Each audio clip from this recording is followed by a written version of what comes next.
Chowmein সেদ্ধ করার জন্য প্রথমে কড়াইতে জল নিয়েছি, তারপর নিয়েছি 1 চামচ তেল, তারপর 2 প্যাকেট চাউমিনকে খুব সুন্দরভাবে সেদ্ধ করতে বসিয়ে দিলাম।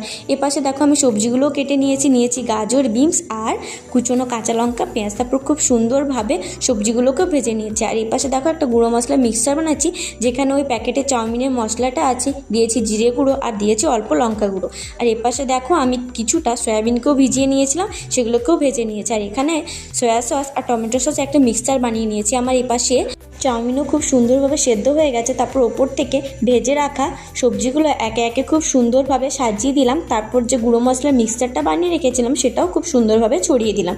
তারপর সয়া সস আর টমেটো সসের যে মিক্সটা করে রেখেছিলাম আমি, সেটাকেও খুব সুন্দরভাবে দিয়ে দিয়েছি। এরপর 2টো ডিমকে ভেজে আমি কুচিয়ে নিয়েছিলাম, সেই ডিম ভাজাগুলোও দিয়ে দিয়েছি। তারপর খুব সুন্দরভাবে আমি ভেজে নিয়েছি চাউমিনটাকে। তারপর দেখো প্লেটে পরিবেশন করলাম। আমার তো খুব ভালো লেগেছে, তোমাদের কেমন লাগলো কমেন্ট করে জানিও। বাই।